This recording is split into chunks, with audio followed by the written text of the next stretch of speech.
Hi hello friends, welcome back to my channel. ಎಲ್ಲರೂ ಹೇಗಿದ್ದೀರಾ? I hope ಎಲ್ಲರೂ ಚೆನ್ನಾಗಿದ್ದೀರಾ ಅಂತ ಅಂದ್ಕೊಳ್ತೀನಿ. ಹಾಗೆ ಇವತ್ತಿನ ವ್ಲಾಗ್ನ ಶುರು ಮಾಡ್ತಾ ಇದ್ದೀನಿ ಫ್ರೆಂಡ್ಸ್.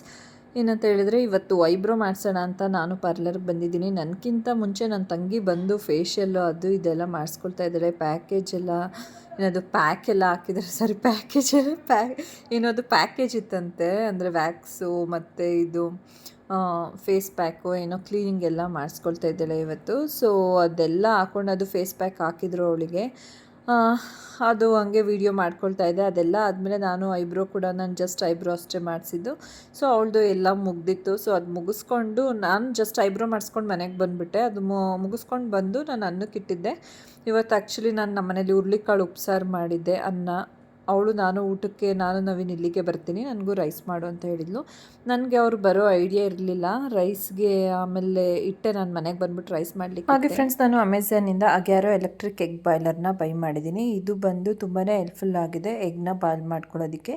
ಸೊ ಈ ಒಂದು ಪ್ರಾಡಕ್ಟ್ನ ಯೂಸ್ ಮಾಡಿಕೊಂಡು ನಾನು ಕ್ವಿಕ್ಕಾಗಿ ಎಗ್ನ ಬಾಯ್ಲ್ ಮಾಡ್ಕೊಳ್ತೀನಿ. ಹಾಗೆ ಇದು ತುಂಬಾ ನೀಡ್ಫುಲ್ ಆಗಿದೆ, ಹಾಗೆ ತುಂಬ ಹೆಲ್ಪ್ಫುಲ್ ಆಗಿದೆ. ಹಾಗೆ ಫ್ರೆಂಡ್ಸ್, ನೀವು ಏನಾದರೂ ಈ ಒಂದು ಪ್ರಾಡಕ್ಟ್ನ ಬೈ ಮಾಡಬೇಕು ಅಂತ ಹೇಳಿದರೆ ಇದ್ರ ಲಿಂಕ್ನ ನಾನು ಡಿಸ್ಕ್ರಿಪ್ಷನಲ್ಲಿ ಹಾಕಿರ್ತೀನಿ. ನೀವು ಕೂಡ ವಿಸಿಟ್ ಮಾಡಿ ಈ ಒಂದು ಪ್ರಾಡಕ್ಟ್ನ ನೀವು ಕೂಡ ಬೈ ಮಾಡಿ ಯೂಸ್ ಮಾಡ್ಬೋದು. ಸೊ ತುಂಬಾ ಕ್ಯೂಟಾಗಿ ಸ್ಮಾರ್ಟ್ ಆಗಿದೆ ಅಂತ ಹೇಳ್ಬೋದು.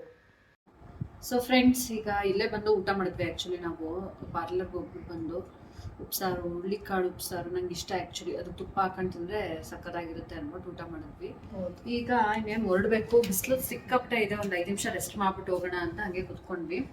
ಇನ್ನು ನಾಳೆ ಗೃಹ ಪ್ರವೇಶಕ್ಕೆ ಹೋಗ್ಬೇಕು. ನನ್ನ ಫ್ರೆಂಡ್ ಈ ಮಟ್ಟಿಗೆ ಈ ರೇಂಜ್ಗೆ ಗೃಹ ಪ್ರವೇಶಲ್ಲೇ ನಾನು ನಿಮ್ಗೆ ಏರ್ ಕಟ್ ಹೇಳ್ತಾ ಇರ್ಲಿಲ್ವಾ? ಹೇಳ್ತಾ ಇದೆ ತಾನೆ, ಸಿಕ್ಕಾಪಟ್ಟೆ ಏರ್ ಫಾಲ್ ಆಗ್ತಾ ಇದೆ. ನಮ್ಮನೆ ವೈಟ್ ಟೈಲ್ಸ್ಗೂ ಅದಕ್ಕೂ ಎಲ್ಲಿ ನೋಡಿದ್ರು ನನ್ ಕೂದ್ಲೇನೆ. ನಂದು ಹಂಗೆ ಆಗ್ತಿದೆ. ಕೆಳಗಡೆ ವೇವ್ಸ್ ಅಲ್ವಾ ಕೂದ್ಲು.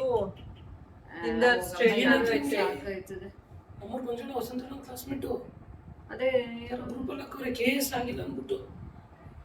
ಚೆನ್ನಾಗಿ ಏನೋ ಹೇಳ್ತಾ ಇದ್ದಲ್ಲ, ಏನೋ ಕಾಲ್ ಬಂತು ಅಂತ ಅಂದ್ಬಿಟ್ಟು ಏನ್ ವಿಚಾರ ಮಾತಾಡ್ತಾ ಇದ್ವಿ ಅಂತಾನೆ ಗೊತ್ತು. ಹೇರ್ ಕಟ್ ತುಂಬಾ ದಿನದಿಂದ ಅನ್ಕೋತಾ ಇದೆ, ಅದಕ್ಕೆ ಫೈನಲಿ ಮಾಡಿಸ್ದೆ. ಆಮೇಲೆ ನನ್ನ ಫ್ರೆಂಡ್ದು ಗೃಹ ಪ್ರವೇಶ ಇದೆ ನಾಳೆ, ಅದಕ್ಕೆ ಹೋಗ್ಬೇಕು. ಯಾವ್ದೋ ಒಂದು ಇರೋ ಕೈಗೆ ಸಿಕ್ಕಿದ ಗೃಹ ಪ್ರವೇಶ ಐತೆ ಆಕ್ಚುಲಿ. ನಾನು ಒಂದು ಅದೇ ಪರ್ಪಲ್ದು ಈಗ ಬಂತಲ್ಲ ಸ್ಯಾರಿ, ಪರ್ಪಲ್ ಸ್ಯಾರಿ ಮೊನ್ನೆ ಅದನ್ನ ಸ್ಟಿಚಿಂಗ್ ಕೊಟ್ಟಿದ್ದೀನಿ. ಸಂಚೆ ಕೊಡ್ತಾರಂತೆ. ನೀ ನಾಳೆ ಎಷ್ಟೊತ್ತಿಗೆ ಬರ್ತೀಯಾ? ಟೈಮಿಂಗ್ಸ್ ಗೊತ್ತಿಲ್ಲ ಕಡೆ, ಎಷ್ಟೊಂದು ಟೈಮ್ ಬರ್ತೀನಿ. ಅಲ್ಲಿ ಬಂದು ರೆಡಿ ಆಯ್ತಿಯಾ? ಬಿಸಿಲಲ್ಲಿ ಸೀರೆ ಉಟ್ಕೊಂಡು ಮುಖ ಎಲ್ಲ ಬರೋಷ್ಟರಲ್ಲೇ ಇದಾಗೋಯ್ತದೆ. ಅದಕ್ಕೆ ಇವಾಗ ಸಂಜೆ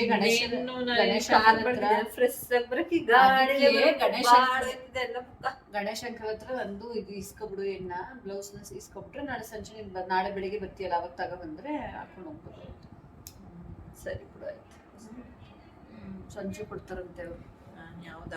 ನನಗೆ ಈ ಡ್ರೆಸ್ ಸೀರೆ ಎಕ್ಸ್ಚೇಂಜ್ ಮಾಡ್ಕೊಂಡು ಹಾಕೊಳಕ್ ಇಷ್ಟ ಆಗ್ತಿರುತ್ತೆ ಫ್ರೆಂಡ್ಸ್. ನಾವು ಆತರ ಹಂಗೇನಾದ್ರು ಪ್ಲಾನ್ ಮಾಡ್ಕೊಂಡು ಈಗ ಆಲ್ರೆಡಿ ಹೊಸ ಸೀರೆ ಇತ್ತಲ್ಲ, ನಾನು ಇಲ್ಲಾಂದ್ರೆ ಇವ್ಳದೆ ಯಾವ್ದಾದ್ರು ಹಾಕೊಳ್ಳೋಣ ಅಂತಾರೆ. ಹೆಂಗಿದ್ರು ಪ್ರಮೋಷನ್ ಕೊಲಾಬ್ರೇಷನ್ ಎಕ್ಸ್ಚೇಂಜ್ ಮಾಡಿ ಹಾಕೊಂಡ್ರೇನು ನಾವೇ ಹಾಕೊಳಕ್ ಬೇಜಾರಾಗ್ತಿರುತ್ತೆ. ನನಗಂತೂ ಒಂದ್ಸಲ ಹಾಕಿದ ಸೀರೆನ ಮತ್ತೆ ಹಾಕಬೇಕು ಅಂತ ಅಂದ್ರಂತೂ ಒಂಥರ ಬೇಜಾರ. ಆಲ್ಮೋಸ್ಟ್ ಅದೆಷ್ಟು ಸೀರೆ ಇದ್ದವು ಕೌಂಟೆ ಮಾಡಿಲ್ಲ ಕಡೆ. ನಾನು ಆರ್ಡರ್ ಮತ್ತೆ ಈಗ ಆರ್ಗನೈಸ್ ಮಾಡಿ ಒಂದಷ್ಟು ಸೀರೆನ ಕೊಟ್ಬಿಡ್ತೀನಿ. ಆಗ್ಬೇಕು, ಯೂಸ್ ಆಯ್ತದೆ. ಅದೆಲ್ಲ ಒಂದೊಂದೇ ಸಲ ಹಾಕಿರೋದು ಪ್ರಮೋಷನ್ ಮಾಡಕ್ಕೆ ಅಂತ ಅನ್ಸ್ತು. ಕೊಟ್ಬಿಡು, ಹಾಕೊಳ್ಳೋರು ಹಾಕೋತಾರೆ. ಮನೆ ಕಡೆದಲ್ವಾಗ ನಿಂಗೆ ನಿದ್ದೆ ಬಿಟ್ಟೈತೆ. ನಾನೀಗ ಒಂದ್ ಸ್ವಲ್ಪ ಹೊತ್ತು ರೆಸ್ಟ್ ಮಾಡ್ಬಿಟ್ಟು ಆಮೇಲೆ ಎದ್ದು ಬೇರೆ ಕೆಲಸ. ಚಿಂಟು ಫೋನ್ ಮಾಡ್ತಾಳೆ. ನೆನ್ನೆ ನಾವು ಅಮ್ಮಂಗ್ ಪ್ರಾಂಕ್ ಮಾಡಿದೀವಿ. ಚಿಂಟು ಇದಕ್ ಮಾಡೋಳೆ. ಅವ್ಳಿಗೆ ಆಕ್ಚುಲಿ ಏನಾಗ್ಬಿಟ್ಟಿತ್ತು ಅಲ್ಲ, ನೋಡೋಳ್ಗೆ ಯಾವತ್ತೂ ಬರೀ ಮುಖ ಮುಚ್ಕತ್ತಾಳೆ ವಿಡಿಯೋ ಮಾಡಕ್ ಹೋದ್ರೇನೆ. ಅದೇನಾಯ್ತು ನೆನ್ನೆ ಆಕ್ಚುಲಿ ಅದ್ ಹಂಗೇನೆ ಏನಾಗ್ಬಿಡುತ್ತೆ ಅಂದ್ರೆ ಆಫ್ ಆಗ್ಬಿಟ್ಟು ಹಂಗೆ ಕಂಟಿನ್ಯೂ ಆಗ್ತಿರುತ್ತೆ. ಯಾವಾಗ್ಲೂ ಫುಲ್ ನೋಡಿರೋದು ವಿಡಿಯೋನ ಚಿಂಟು ವಿಡಿಯೋ ಮಾಡ್ಬಿಟ್ಟವಳ, ಚಿಂಟು ಪ್ರಾಂಕ್ ಮಾಡ್ಬಿಟ್ಟವಳ ಅಂತ ಅನ್ಕೊಂಡು. ಆಮೇಲೆ ನವೀನ್ ನೋಡ್ಬಿಟ್ಟು ಹೇಳ್ತಿದ್ರು, ನೋಡೇ ಹೆಂಗ್ ಮಾತಾಡೆ, ಅವಳಿಗೆ ಟ್ಯಾಲೆಂಟ್ ಇಲ್ವಾ, ಕ್ಯಾಮ್ರಾ ನಾವು ತಗೊಂಡೋದಾಗ ನನ್ ತೋರ್ಸ್ಬಿಡಿ ನಾನ್ ಚೆನ್ನಾಗ್ ಕಾಣ್ತಾ ಇಲ್ಲ, ನೆನ್ನೆ ಹಿಂಗಾದ್ರೂ ಕೇಳ್ಲಿ, ಅವಳು ಖುಷಿ ಆಗ್ಬಿಟ್ಟೈತಲ್ಲ ಅದಕ್ಕೆ ಅಂತ.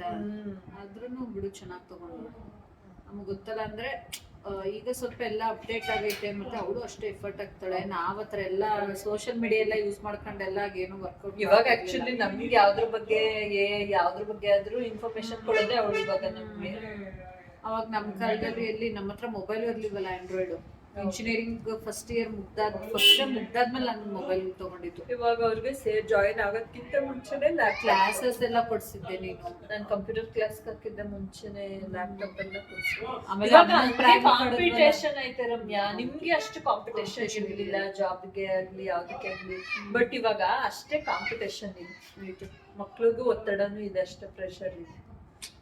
ಏನೋ ಅವ್ರ ಹಣೆಯಲ್ಲಿ ಏನ್ ಬರ್ದೈತೆ ಏನಾಗುತ್ತೋ ನೋಡೋಣ. ಆಮೇಲೆ ಅಮ್ಮಂಗ್ ಪ್ರ್ಯಾಂಕ್ ಮಾಡೋದಲ್ಲ, ನೀನು ನೋಡ್ದ ಅದನ್ನ? ನೋಡಿದ್ರೆ ಅಮ್ಮ ಅತ್ತೆ ಎಮೋಷನಲ್ ಆಗ್ಬಿಡ್ತು ಅನ್ಕೊ.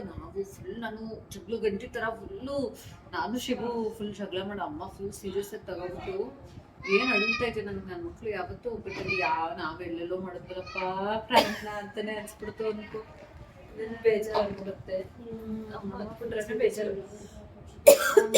ನಮ್ಮಮ್ಮ ಹತ್ಬಿಟ್ರೆ ನಮ್ಮಮ್ಮಂಗೆ ನಾವು ಜಗಳ ಆದಾಗ ಎಷ್ಟು ಬೇಜಾರಾಗಿರುತ್ತೋ, ನಮ್ಮಮ್ಮ ಹತ್ಬಿಟ್ರೆ ಅದಕ್ಕಿಂತ ಜಾಸ್ತಿ ಬೇಜಾರಾಗ್ಬಿಡುತ್ತೆ. ಬಟ್ ಯಾರಿಗೆ ಆದ್ರೂ ಅಷ್ಟೇ ಅಲ್ವಾ, ಎಲ್ಲಾ ಪೇರೆಂಟ್ಸನು ಮಕ್ಕಳು ಚೆನ್ನಾಗಿರ್ಬೇಕು, ಒಗ್ಗಟ್ಟಾಗಿರ್ಬೇಕು ಅನ್ಸನೆ ಮಾಡೋದು. ಏನಿದೆ ಗೊತ್ತಾಯ್ತು ಕಣ, ನಾನು ಹೋಗ್ತೀನಿ. ಇವ್ರೇನು ಸ್ವಲ್ಪ ಹೊತ್ತು ಹೋದ್ರೈತಿ. ಏನ್ ಮಾಡ್ತಿದ್ದೀರ? ಮಲ್ಕೋಬೇಕು ಒಂದ್ ಸ್ವಲ್ಪ ಹೊತ್ತು. ಇನ್ನೇನ ಅಥರ್ವನು ಬಂದ್ಬಿಡ್ತಾನೆ. ಮಲ್ಕೊಬಿಡ ಕಡೆ ಏರ್ ಕಟ್ಟೆಲ್ಲ ಹಾಳೈತೆ. ಸೆಟ್ ಮಾಡಿರೋದನ್ನ ಹೊರಟೋಗ್ಬಿಡ್ತದೆ, ಆಮೇಲೆ ನಾರ್ಮಲ್ ಏರ್ ಆಗ್ಬಿಡ್ತದೆ. ಆಮೇಲೆ ಏನಾದ್ರು ಆಗ್ಲಿ ಒಂದ್ ಸ್ವಲ್ಪ ಹೇರ್ ಎಷ್ಟೇ ಕ್ಲಿಪ್ಸ್ ತಗೊಂಡ್ರು ಇರೋದ್ರಲ್ಲಿ ಸೀರಿಯಸ್ಲಿ. ಆಮೇಲೆ ಏನಾಗ್ಬಿಡುತ್ತೆ ಗೊತ್ತಾ, ಹಾಕೊಂಡ್ ಗೊತ್ತಿಲ್ಲ ಅಂದ್ರೆ ಹಿಂಗ್ ಮಲ್ಕೊಡ್ತೀವಿ ಪಟ್ ಅಂತ. ಇದೆಷ್ಟು 75 ರೂಪಾಯಿ ಇದು. ಅಲ್ಲಿ ಮೀನಾ ಬಜಾರ್ ಅಲ್ಲಿ ಗಟ್ಟಿ ಇರ್ತದೆ. ಇದೇ ಪ್ಲೇಸ್ ಅಲ್ಲಿ ಬೇರೆ ಕ್ಲಿಪ್ ಇದ್ರೆ ಎಷ್ಟು ಹೊಡೆದೋಗಿರೋದು. ಹೌದು, 20 ರೂಪಾಯಿ ತಗೋತೀವಲ್ಲ, ಬರಲ್ಲ ಅವು, ಬಾಳಕೆ ಬರಲ್ಲ. ಇನ್ನೊಂದು ಇದ್ರ ಜೊತೆಗಿನ ಯೆಲ್ಲೋ ಕಲರ್, ಅದೆಲ್ಲಿಟ್ಟೆ ಅಂತ ಗೊತ್ತಿಲ್ಲ. ನಿನ್ಗೆ ಅಂದ್ರೂ ಕೆಲವೊಂದ್ ವಸ್ತು ಮೇಲೆ ಅಷ್ಟೊಂದ್ ಜವಾಬ್ದಾರಿ ಇರೋದಿಲ್ಲ. ನಿನಗ್ ಬಾಳ ಐತೆ. ಅದ್ ಯಾವ್ದೋ ಒಂದ್ 4 ಪಾತ್ರೆ ಬ್ಯಾಗಲ್ ಹಾಕೊಂಡು ಬಾಕ್ಸ್. ಅದ್ ನಿಮ್ದೇ ಕಣಿ, ಅದೇ ಒಂದ್ ಕ್ರೀಮ್ ಕಲರ್ ಕವರ್ ಅದ್ ನಿಮ್ದೇ ಅನ್ಬಿಟ್ಟು ಕೊಟ್ಟು ಕಳ್ಸಿರೋದು. ಚಿಂಟುದು 4 ಬಾಕ್ಸ್. ಆ ಬಾಕ್ಸ್ ಏನಕ್ಕೆ ನನ್ಗೆ? ಅದ್ ನಿಮ್ದೇ ತಾನೇ ಕೊಟ್ಟಿದ್ದು ನಾನು. ಅದೆಲ್ಲ ಇನ್ನೊಂದು ತಾನೇ ಕೊಟ್ಟಿರೋದು. ಯಾವಾಗ್ಲೂ ತಂದಿರೋದು ಹಾಕೊಂಡು, ಅದಕ್ಕೆ ಎಲ್ಲಾ ಬಾಕ್ಸ್ ಇಲ್ಲ ಐತಲ್ಲ ಅಂತ ನಾನು ಕೊಟ್ಟು ಕಳ್ಸಿರೋದು. ಹಳೇದಾದಂಗ ಆಗೈತಲ್ಲ ಬಾಕ್ಸ್. ಗೊತ್ತೇ, ಅದ್ ಯೂಸೇ ಮಾಡಿಲ್ಲ ನಮ್ಮ ಮನೆ. ಯೂಸೇ ಮಾಡಲ್ಲ. ಅದನ್ನ ಚಿಂಟು ಇನ್ನೊಂದಲ್ವಾ, ಅದೇ ಗುಣವಂತ ಬ್ಲೂ ಕಲರ್, ಅದನ್ನ ಅವ್ಳು ತಗೊಂಡ್ ಹೋಗೋದು. ನಾನ್ ನಿಮ್ ಬಾಕ್ಸ್ ಗಳು ಅಲ್ಲಿ ಅಮ್ಮ ಅವ್ರ ಮನೆ ಬಾಕ್ಸ್ ಅಲ್ಲಿ ಇಲ್ಲ ಐತಲ್ಲ ಅಂದ್ಬಿಟ್ಟು ಕೊಟ್ಟು ಕಳ್ಸಿರೋದು. ಅದ್ ಯಾರ್ ಬಾಕ್ಸ್? ನಮ್ಮನೆದ? ನಿಮ್ಮನೆದೆ. ಊಟ ಚಿಕ್ಕದು, ನಿಂದು ಸ್ಟೀಲ್ ಡಬ್ಬಿಗಳು ಇಲ್ಲ ಅಂತಿದ್ದಲ್ಲ, ಒಂದ್ ಯಾವ್ದೋ ಒಂದ್ ಏನೋ ಕೇಕ್ ಏನೋ ಹಾಕೊಟ್ಟಿರೋದು ಇಲ್ಲ ಐತಲ್ಲ ಅಂದ್ಬಿಟ್ಟು ಅದನ್ನ ಹಾಕೊಟ್ಟು ಕಳ್ಸಿರೋದು ನಾನು.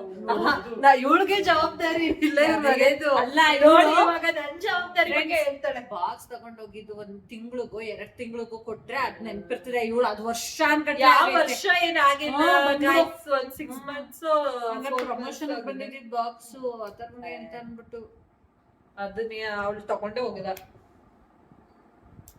ಕಡೆ ಮುಖ ಯೂಸ್ ಮಾಡದೆ ಹಳೇದಾಗೈತಾ? ಬರೀ ರಮ್ಯಾ ಪ್ರಾಮಿಸ್, ಅವಳು ಅದನ್ನ ತಗೊಂಡು ಹೋಗ್ತಿಲ್ಲ. ಅದು ತಂದಿರೋದೇ ಇತ್ತೀಚೆಗೆ ಕಡೆ. ಅದನ್ನ ಹಾಗೆ ಇವಾಗ ತಾನೇ ದೇವ್ರಿಗೆ ದೀಪ ಹಚ್ಬಿಟ್ಟು ಕೂತಿದ್ದೀನಿ. ಚಿಂಟು ಗೃಹ ಪ್ರವೇಶಕ್ಕೆ ಹೊರಟಿದ್ದಾಳೆ. ಆ್ಯಕ್ಚುಲಿ ರಮ್ಯಾ ಇವಾಗ ನೈಟ್ ಹೊರಡಲ್ಲ ಅಂತ ಹೇಳಿದ್ವಿ. ನೀವು ಮಧ್ಯಾಹ್ನ ನಾವು ಮಾತಾಡಬೇಕಾದ್ರೆ ಕೇಳಿಸ್ಕೊಂಡಿರ್ಬೋದು ಏನಂತ ಹೇಳ್ಬಿಟ್ಟು. ಸೊ ಇವಾಗ ಅವ್ರ ಮಾವಯ್ಯಗೆ ಹಾಸ್ಪಿಟ್ಲಿಗೆ ಬಂದಿದ್ದೀವಿ, ಬರ್ತೀನಿ ಅಂತ ಹೇಳಿದ್ರು. ಹಂಗಾಗಿ ಚಿಂಟುನ ಕರ್ಕೊಂಡು ಹೋಗ್ತಾ ಇದ್ದಾರೆ. ಚಿಂಟು ಹೋಗೋ ಪ್ಲ್ಯಾನ್ ಇರಲಿಲ್ಲ. ಆ್ಯಕ್ಚುಲಿ ನಂದಿತ್ ಅಷ್ಟೊಂದು ಹೇಳ್ತಾ ಇದ್ರು, ಚಿಂಟುನ ಕರ್ಕೊಂಡು ಬನ್ನಿ ಅಕ್ಕ ಅಂತ. ನನಗೂ ಇವಾಗ ಹೋಗ್ಬೇಕಿತ್ತು. ಸೊ ಇಮಿಡಿಯೇಟಿಗೆ ಹೋಗೋದಕ್ಕಾಗಲಿಲ್ಲ. ಏನೋ ನನ್ನ ಹಸ್ಬೆಂಡ್ ಕೆಲಸ ಇದೆ ಅಂತ ಅಂದ್ಬಿಟ್ಟು ಅವರು ಹೊರಗಡೆ ಹೋದರು. ಹಾಗಾಗಿ ಇವಾಗ ಚಿಂಟು ರೆಡಿ ಆಗ್ತಾ ಇದ್ದಾಳೆ ಫಂಕ್ಷನ್ಗೆ ಹೋಗಬೇಕು ಅಂತ ಅಂದ್ಬಿಟ್ಟು ಗೃಹ ಪ್ರವೇಶಕ್ಕೆ. ನಾನು ಮತ್ತು ನನ್ನ ಹಸ್ಬೆಂಡ್ ಹೋಗ್ತಾ ಇಲ್ಲ, ಮಾರ್ನಿಂಗ್ ಹೋಗ್ತೀವಿ. ಸಡನ್ ಪ್ಲ್ಯಾನ್ ಆಯಿತು. ಅವಳದು ಹೋಗೋ ಐಡಿಯಾ ಇರಲಿಲ್ಲ. ಶಿವು ಏನಾದರೂ ಈ ಕಡೆ ಬಂದಿಲ್ಲ ಅಂತ ಅಂದಿದ್ರೆ ಅವಳದು ಹೋಗೋ ಪ್ಲ್ಯಾನ್ ಇರಲಿಲ್ಲ, ಕ್ಯಾನ್ಸಲ್ ಆಗಿಬಿಟ್ಟಿರೋದು. ಬಟ್ ಈಗ ಸಡನ್ನಾಗಿ ಫಿಕ್ಸ್ ಆಯಿತು ಅವಳು ಹೋಗೋದು. ನಿನ್ನೆ ವ್ಲಾಗ್ನ ಕಂಟಿನ್ಯೂ ಮಾಡೋಕ್ಕಾಗಲೇ ಇಲ್ಲ. ರಮ್ಯಾ ಅವ್ರು ಬಂದು ಹೋದ್ಮೇಲೆ ಸ್ವಲ್ಪ ಹೊತ್ತು ರೆಸ್ಟ್ ಮಾಡಿ ಹಾಗೆ ಬೇರೆ ಕೆಲಸಗಳು ಏನೇನೋ ಇತ್ತು ಅಂತ ಹೇಳಿ ಸ್ವಲ್ಪ ಬ್ಯುಸಿ ಆಗಿಬಿಟ್ಟೆ. ಸೊ ಆ ಸಿಚುವೇಷನಲ್ಲಿ ನನಗೆ ವ್ಲಾಗ್ನ ಹಾಗೆ ಕಂಟಿನ್ಯೂ ಮಾಡೋಕ್ಕಾಗಲಿಲ್ಲ. ಎಷ್ಟಾಯಿತು ಅಷ್ಟು ಕಂಟಿನ್ಯೂ ಮಾಡಿದೆ. ಚಿಂಟು ಅವರ ಅಜ್ಜಿ ಮನೆಗೆ ಹೋಗೋವ್ರಿಗೆ ಮಾಡಿದೆ. ಸೊ ಅದಾದಮೇಲೆ ನನ್ನ ಹಸ್ಬೆಂಡ್ ಕೂಡ ಸ್ವಲ್ಪ ಲೇಟಾಗಿ ಬಂದರು. ಇನ್ನು ಒಬ್ಬಳೇ ಇದ್ದಿದ್ದರಿಂದ ನಾನೇನು ವ್ಲಾಗ್ ಏನು ಮಾಡೋಕ್ಕೆ ಹೋಗಲಿಲ್ಲ. ಸೊ ಇವಾಗ ವ್ಲಾಗ್ನ ಕಂಟಿನ್ಯೂ ಮಾಡ್ತಾಯಿದ್ದೀನಿ. ಇವಾಗಲೇ ಮಾರ್ನಿಂಗ್ ಟೈಮ್ ಬಂದು 9 o'clock ಆಗಿದೆ. ಇವಾಗ ಪೂಜೆ ಮಾಡೋಣ ಅಂತ ಹೇಳ್ಬಿಟ್ಟು ಆಲ್ರೆಡಿ ನಾನು ಎಲ್ಲ ಕೆಲಸಗಳೆಲ್ಲ ಮುಗಿಸ್ಬಿಟ್ಟು ಸ್ನಾನ ಮಾಡ್ಕೊಂಡು ಬಂದಿದ್ದೀನಿ. ಈಗ ಸ್ನಾನ ಮಾಡ್ಕೊಂಡು ಈಗ ಪೂಜೆ ಮಾಡಬೇಕು. ಸೊ ಅದಷ್ಟೇ ಅಲ್ಲದೆ ಪೂಜೆ ಮಾಡಿಬಿಟ್ಟು ಟಿಫನ್ ರೆಡಿ ಮಾಡಿ ಸೈಬರಲ್ಲಿ ಒಂದು ಕೆಲಸ ಇದೆ. ಸೊ ಸೈಬರ್ ಕೂಡ ಹೋಗ್ಬಿಟ್ಟು ಬರಬೇಕು. ಹಂಗೆ ನಾನು ರೊಟೀನ್ ಎಲ್ಲ ಶುರು ಮಾಡ್ತೀನಿ. ಫ್ರೆಂಡ್ಸ್, ಈ ಕಾರ್ಡ್ ಸೆಟ್ನ ನಾನು ತೊಗೊಂಡಾಗ ನಿಮಗೆ ತೋರಿಸಿದ್ದೆ. ಕಾರ್ಡ್ ಸೆಟ್ ನಾನು ವೇರ್ ಮಾಡಿರಲಿಲ್ಲ. ಇವತ್ತು ಫಸ್ಟ್ ಟೈಮ್ ಈ ಕಾರ್ಡ್ ಸೆಟ್ನ ವೇರ್ ಮಾಡಿದ್ದೀನಿ. ಹಾಗೆ ಕಾಣಿಸ್ತಾ ಇದೆ ಹೇಗಿದೆ ಕಾರ್ಡ್ ಸೆಟ್ ಅಂತ ಅಂದ್ಬಿಟ್ಟು ಕಮೆಂಟ್ ಮಾಡಿ. ಹಾಗೆ ಇವತ್ತು ರಮ್ಯನ್ ಫ್ರೆಂಡ್ ನಂದಿತಾ ಮನೆ ಗೃಹ ಪ್ರವೇಶ ಇದೆ. ಅವಳು ನಮಗೂ ಕೂಡ ಫ್ರೆಂಡ್. ತುಂಬ ಅವಳು ಅವಾಗ್ಲಿಂದನೂ ರಮ್ಯಾ ಇಂಜಿನಿಯರಿಂಗ್ ಸೇರ್ಕೊಂಡಾಗ್ಲಿಂದನೂ ಅವರಿಬ್ಬರು ತುಂಬ ಕ್ಲೋಸ್ ಫ್ರೆಂಡ್ಸು. ಸೊ ಆಗ್ಲಿಂದನೂ ನಮಗೂ ಕೂಡ ಕ್ಲೋಸ್ ಇದ್ದಾಳೆ. ನೈಟ್ ಎಲ್ಲ ಕರಿತಾ ಇಲ್ಲ. ನನಗೆ ನೈಟ್ ಹೋಗ್ಲಿಕ್ಕೆ ಸಾಧ್ಯ ಆಗಲಿಲ್ಲ. ಹಾಗಾಗಿ ಚಿಂಟುನ ಕಳಿಸಿದೆ, ನೈಟ್ ಹೋಗ್ಬಾ ನೀನು ರಮ್ಯಾ ಅವ್ರ ಜೊತೆ ಅಂತ ಹೇಳ್ಬಿಟ್ಟು. ಸೊ ಇವಾಗ ನಾನು ಮತ್ತು ನನ್ನ ಹಸ್ಬೆಂಡ್ ಹೋಗೋಣ ಅಂತ ಹೇಳಿಬಿಟ್ಟು ರೆಡಿ ಆಗಬೇಕು. ಸೊ ಪೂಜೆ ಎಲ್ಲ ಮುಗಿಸಿ ನಾನು ಹೇಳ್ದಾಗ ಸ್ವಲ್ಪ ಕೆಲಸ ಇದೆ ಹೊರಗಡೆ ಅಂತ ಹೇಳ್ದಲ್ವ, ಆ ಕೆಲಸ ಮುಗಿಸ್ಕೊಳ್ಬೇಕು. ಅದರಲ್ಲೂ ಫ್ರೆಂಡ್ಸ್, ಈ ಬಿಸಿಲಲ್ಲಿ ಹೊರಗಡೆ ಎಲ್ಲಾದರೂ ಫಂಕ್ಷನ್ಗೆ ಹೋಗೋದು ಅಂತ ಅಂದರೆ ಯಪ್ಪ ಸಾಕು ಅಂತ ಅನಿಸ್ಬಿಡುತ್ತೆ. ಅಷ್ಟು ಒಂಥರ ಟಯರ್ಡ್ ಅಂತ ಅನಿಸ್ಬಿಡುತ್ತೆ. ರೆಡಿ ಆಗೋದಕ್ಕೂ ಬೇಜಾರಂತ ಅನಿಸುತ್ತೆ. ಬಟ್ ಏನು ಮಾಡೋದು, ಫಂಕ್ಷನ್ಸ್ ಅಂತ ಅಂದಾಗ ಹೋಗಲೇಬೇಕು, ಅಟೆಂಡ್ ಮಾಡಲೇಬೇಕು. ಸೊ ಹಾಗಾಗಿ ನಾನು ಕೂಡ ನಾನೆಲ್ಲ ಕೆಲಸಗಳನ್ನ ಮುಗಿಸ್ಬಿಟ್ಟು ಸೊ ಫೈನಲಾಗಿ ಇವಾಗ ರೆಡಿ ಆಗೋಣ ಅಂತ ಅಂದ್ಬಿಟ್ಟು ರೆಡಿ ಆಗ್ತಾಯಿದ್ದೀನಿ. ಇನ್ನು ಪೂಜೆ ಮುಗಿಸಿ ಹಸ್ಬೆಂಡ್ ಟಿಫನ್ ಹಾಕ್ಕೊಡೋದಷ್ಟೇ. ಸೊ ಹಾಗೆ ಫ್ರೆಂಡ್ಸ್, ಈ ಒಂದು ಪುಟ್ಟು ವ್ಲಾಗ್ನ ಇಲ್ಲಿಗೆ ಎಂಡ್ ಮಾಡ್ತಾಯಿದ್ದೀನಿ. ಈ ಒಂದು ವಿಡಿಯೋ ನಿಮಗೆ ಇಷ್ಟ ಆಗಿದರೆ ದಯವಿಟ್ಟು ಲೈಕ್ ಮಾಡೋದನ್ನು ಮರಿಬೇಡಿ. ಇನ್ನು ಯಾರಾದರೂ ಸಬ್ಸ್ಕ್ರೈಬ್ ಆಗದೆ ವೀಡಿಯೋಸ್ನ ನೋಡ್ತಾಯಿದ್ರೆ ದಯವಿಟ್ಟು ಸಬ್ಸ್ಕ್ರೈಬ್ ಮಾಡ್ಕೊಳ್ಳೋದನ್ನು ಮರಿಬೇಡಿ ಫ್ರೆಂಡ್ಸ್. ಹಾಗೆ ಶೇರ್ ಕೂಡ ಮಾಡೋದನ್ನು ಮರಿಬೇಡಿ. ಹೀಗೆ ಸಪೋರ್ಟ್ ಮಾಡ್ತಾಯಿರಿ. ನಿಮ್ಮ ಸಪೋರ್ಟ್ ಹೀಗೆ ಮಾಡ್ತಾ ಇರಲಿ. ಹಾಗೆ ನೆಕ್ಸ್ಟ್ ವ್ಲಾಗಲ್ಲಿ ಸಿಗೋಣ. ಅಲ್ಲಿವರೆಗೂ ಬಾಯ್.